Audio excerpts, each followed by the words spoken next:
Don't walk in front of me. I may not follow. Don't walk behind me. I may not lead. Just walk beside me and be my friend. What I really would like said about me is that I dare to love. By love, I mean that condition in the human spirit so profound it encourages us to develop courage and build bridges, and then to trust those bridges and cross the bridges in attempts to reach other human beings. Be kind, right now, right here, in your own life, in whatever way you can. Just be kind. There's so much going on that we cannot solve, so many people we cannot help, so much cruelty we can do nothing about. But we can be kind to one another. That's a step we can all take today. If you want people to listen to you, you have to listen to them. If you hope people will change how they live, you have to know how they live. If you want people to see you, you have to sit down with them eye to eye.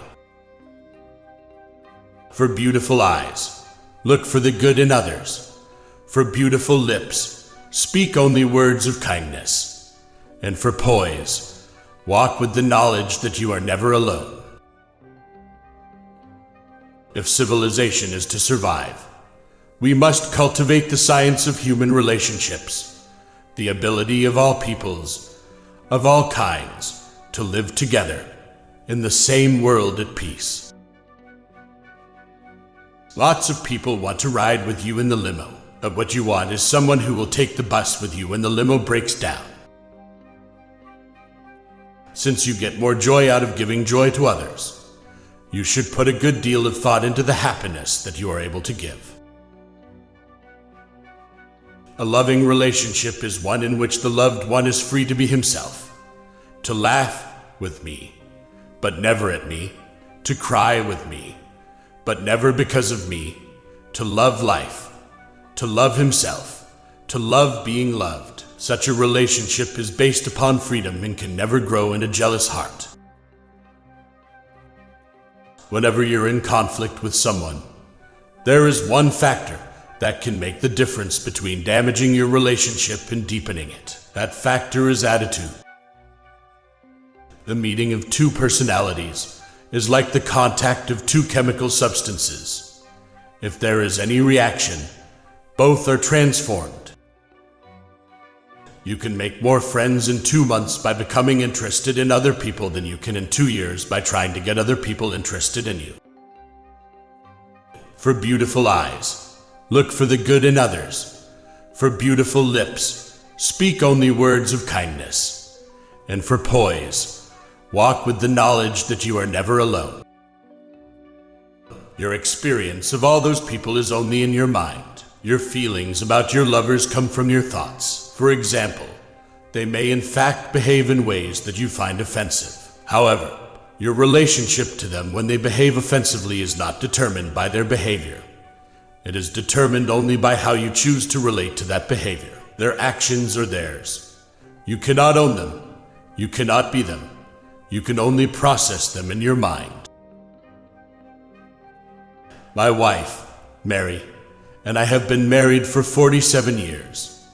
And not once have we had an argument serious enough to consider divorce. Murder, yes, but divorce, never. But let there be spaces in your togetherness, and let the winds of the heavens dance between you. Love one another, but make not a bond of love. Let it rather be a moving sea between the shores of your souls.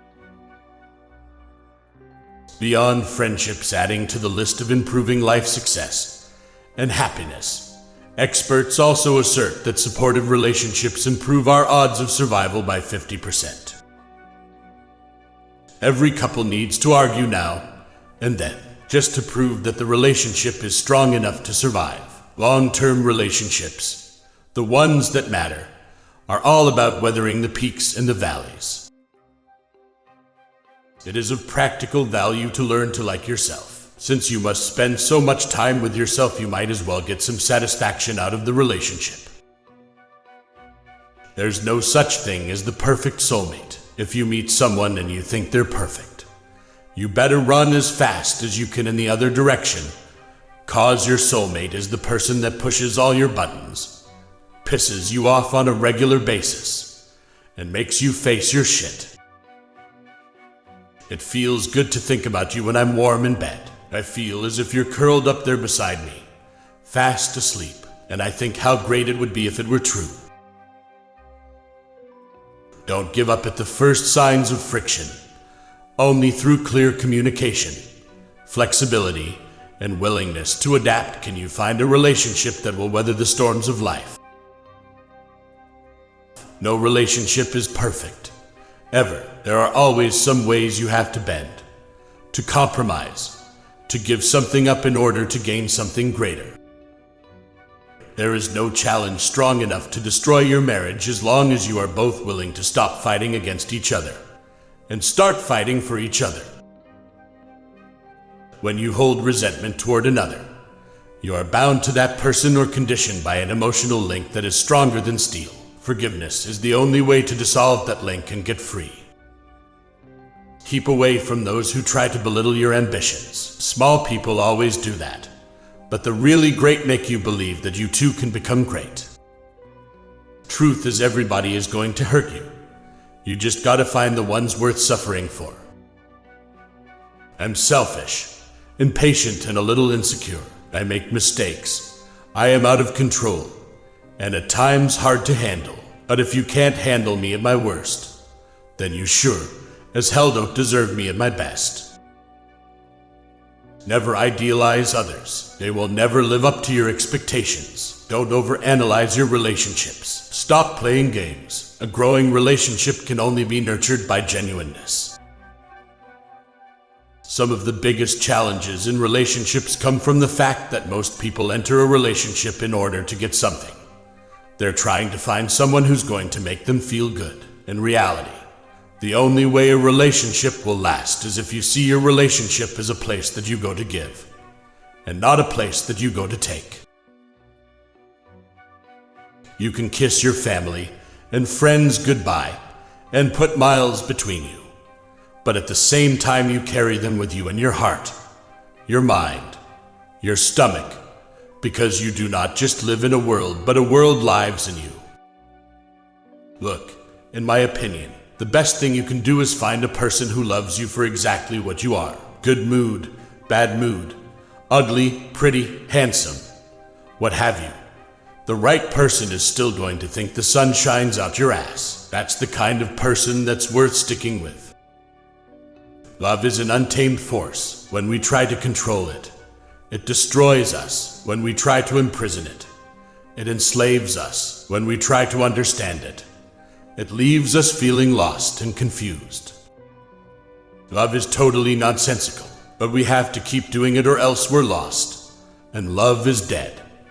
And humanity should just pack it in, because love is the best thing we do. Anyone can love a thing because that's as easy as putting a penny in your pocket. But to love something despite, to know the flaws and love them too, that is rare and pure and perfect. We have to recognize that there cannot be relationships unless there is commitment, unless there is loyalty, unless there is love, patience, persistence. Finding someone you love and who loves you back is a wonderful, wonderful feeling. But finding a true soulmate is an even better feeling. A soulmate is someone who understands you like no other, loves you like no other, will be there for you forever, no matter what. They say that nothing lasts forever, but I am a firm believer in the fact that for some, love lives on even after we're gone. It is impossible to love and to part. You will wish that it was. You can transmute love, ignore it, muddle it, but you can never pull it out of you. I know by experience that the poets are right. Love is eternal. The beginning of love is to let those we love be perfectly themselves, and not to twist them to fit our own image. Otherwise, we love only the reflection of ourselves we find in. When you cultivate quality relationships, not only do you feel better and help your friends feel better, but you contribute to an increase of joy, love, and peace in the world.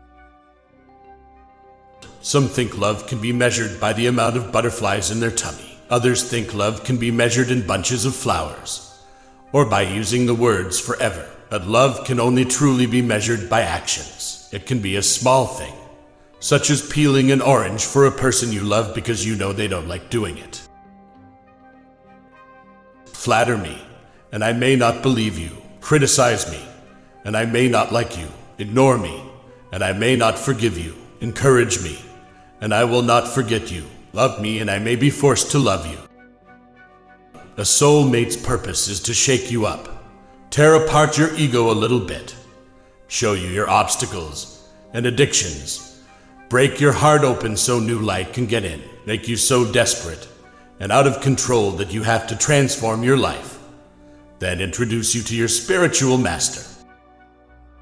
When you have once seen the glow of happiness on the face of a beloved person, you know that a man can have no vocation but to awaken that light on the faces surrounding him. In the depth of winter, I finally learned that within me there lay an invincible summer. I, with a deeper instinct, choose a man who compels my strength, who makes enormous demands on me, who does not doubt my courage or my toughness, who does not believe me naive or innocent, who has the courage to treat me like a woman. I am nothing special. Of this I am sure. I am a common man with common thoughts, and I've led a common life. There are no monuments dedicated to me, and my name will soon be forgotten. But I've loved another with all my heart and soul, and to me, this has always been enough. She is the only evidence of God I have seen, with the exception of the mysterious force that removes one sock from the dryer every time I do my laundry. Relationships of all kinds are like sand held in your hand, held loosely, with an open hand. The sand remains where it is. The minute you close your hand and squeeze tightly to hold on, the sand trickles through your fingers. You may hold on to some of it, but most will be spilled. A relationship is like that, held loosely, with respect and freedom for the other person.